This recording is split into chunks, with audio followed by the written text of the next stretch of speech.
New class teacher. દરરોજની જેમ ગટ્ટુ અને ચિંકી સ્કૂલે જવા માટે સવારે તૈયાર થતા હતા. ગટ્ટુ જલ્દી કર, નહીં તો આજે આપણે ફરીથી લેટ થઈ જઈશું અને ક્લાસ ટીચર સીમા મેમ આપણને બોલશે. હા હું બસ તૈયાર થઈ જ ગયો ચિંકી, ચલો જઈએ. આલો બાળકો, ટિફિન બોક્સ પણ મૂકી દો. બંને જણા પોતપોતાનું ટિફિન બેગમાં મૂકે છે અને પપ્પા સાથે નીકળી પડે છે. સ્કૂલે જતાની સાથે બંને ક્લાસ તરફ જાય છે. આજે પણ તેઓ ક્લાસમાં મોડા પડ્યા છે અને તેથી બંને જણા જલ્દી ક્લાસ તરફ જાય છે. જઈને તેઓ જુએ છે તો ક્લાસમાં સીમા મેડમ હતા જ નહીં. બંને જણા ઝડપથી પોતાની બેન્ચ પર બેસે છે. અરે ગોટી, આજે સીમા મેમ હજુ સુધી આવ્યા નથી. હા ચિંકી, આજે મેમ પણ કદાચ તમારા બંનેની જેમ લેટ છે. તો શું આજે મેડમને લેટ આવવા માટે પનિશમેન્ટ મળશે? આ સાંભળી ચિંકી, ગુડ્ડી અને બંટી હસવા લાગે છે. ત્યાં જ ક્લાસમાં એક નવા ટીચર આવે છે. તેમને જોઈને બધા બાળકો હેરાન થઈ જાય છે. ગુડ મોર્નિંગ બાળકો. Good morning ma'am. બાળકો, આજથી 1 વીક સુધી હું તમારી નવી ક્લાસ ટીચર છું, કારણ કે સીમા મેમ કોઈ ફંક્શનમાં બિઝી છે. ઠીક છે? આ સાંભળી બધા બાળકો એકબીજા સાથે ગપશપ કરવા લાગે છે. સાયલેન્સ.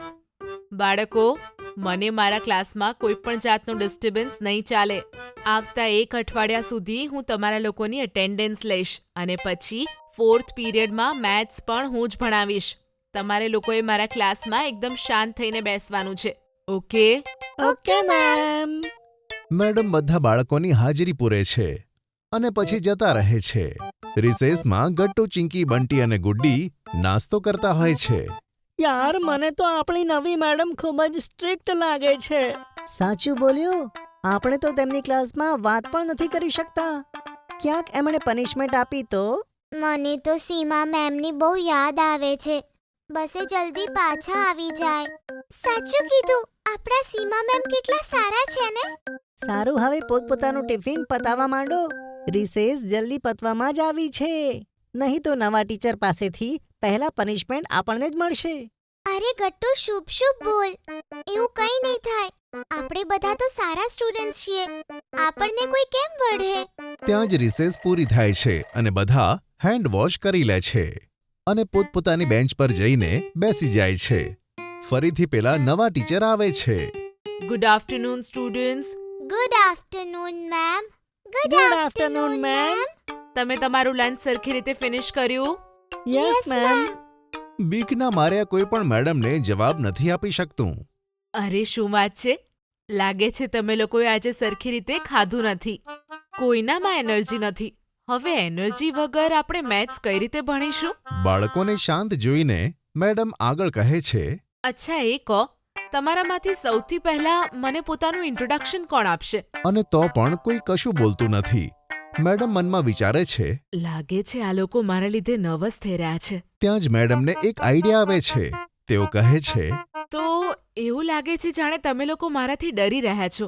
જો તમે લોકો તમારો ઇન્ટ્રોડક્શન નહીં આપો તો આપણે ભણવાનું કઈ રીતે શરૂ કરીશું? તો હવે શું કરીશું?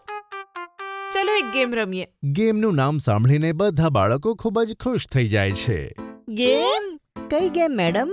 એક બહુ જ ઇન્ટરેસ્ટિંગ ગેમ, જેમાં હું જે પણ સ્ટુડન્ટને ઊભા કરીશ એ મને પોતાનું નહીં પણ એમના બેસ્ટ ફ્રેન્ડનું ઇન્ટ્રોડક્શન આપશે અને એમના વિશે કહેશે. બધા બાળકો કન્ફ્યુઝ થઈ જાય છે.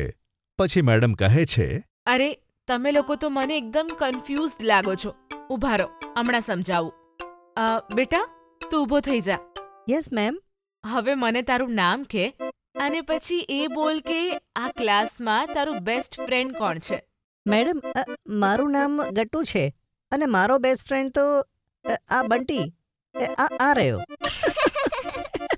અચ્છા, તો ગટ્ટુ, તારા ફ્રેન્ડ બંટી વિશે જણાવ કે એને શું ગમે છે અને કયા સબ્જેક્ટ્સ એના ફેવરેટ છે. મેડમ, આ બંટી છે અને આનો ફેવરેટ સબ્જેક્ટ તો ઇંગ્લિશ છે. અને હા, તેને મારી સાથે બેડમિન્ટન રમવાનું પણ ખૂબ ગમે છે. અરે વાહ, આ તો બહુ સારી વાત છે. હવે તું મને એમ કહે કે તારો ફેવરેટ સબ્જેક્ટ કયો છે? મેડમ, મારો ફેવરેટ સબ્જેક્ટ તો મેથ્સ છે. સીમા મેમ અમને ખૂબ જ ઇન્ટરેસ્ટિંગ રીતે મેથ્સ ભણાવે છે અને તેમની મેથ્સ ક્વિઝમાં હું હંમેશા પહેલો આવું છું. That's great Gattu. Now sit down. Okay ma'am. હવે કોનો વારો છે? હા, તું બોલ બેટા. તારું નામ શું છે અને કોણ છે તારો બેસ્ટ ફ્રેન્ડ? ગુડ્ડી ઊભી થાય છે અને કહે છે, મેમ, મારું નામ ગુડ્ડી છે અને મારી બેસ્ટ ફ્રેન્ડ ચિંકી છે. આ સાંભળીને ચિંકી ખૂબ જ ખુશ થઈ જાય છે અને હાથ ઊંચો કરીને મેડમને કહે છે કે તે જ ચિંકી છે. અચ્છા, તો ગુડ્ડી મને એમ કે, શું તને ખબર છે ચિંકીને ખાવામાં સૌથી વધારે શું પસંદ છે?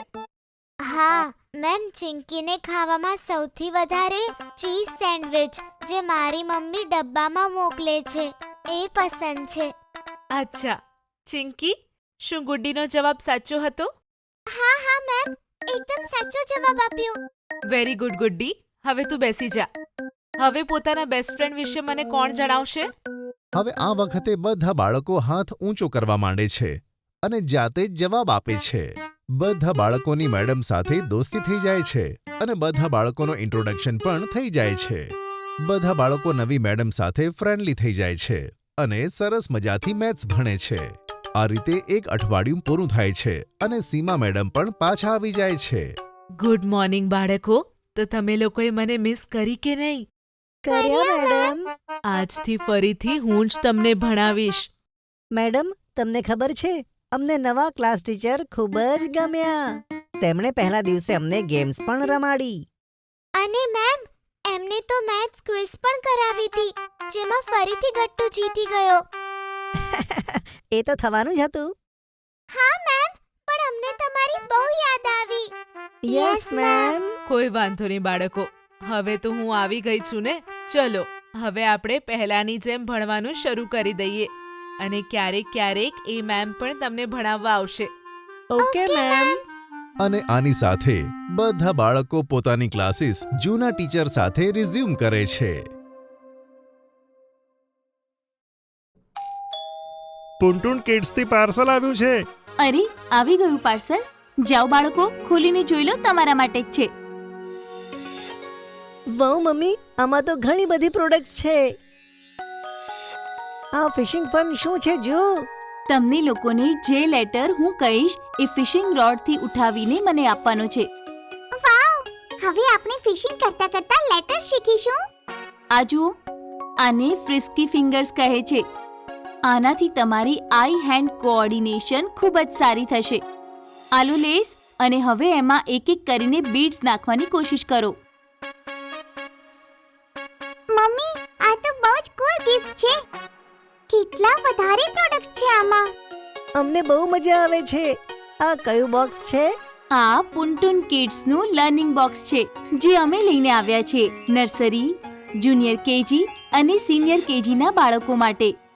જો તમારે પણ આ બોક્સ ઓર્ડર કરવું છે તો ડિસ્ક્રિપ્શનમાં આપેલ લિંક ઉપર ક્લિક કરો અથવા નીચે આપેલા નંબર પર વોટ્સએપ અથવા કોલ કરો.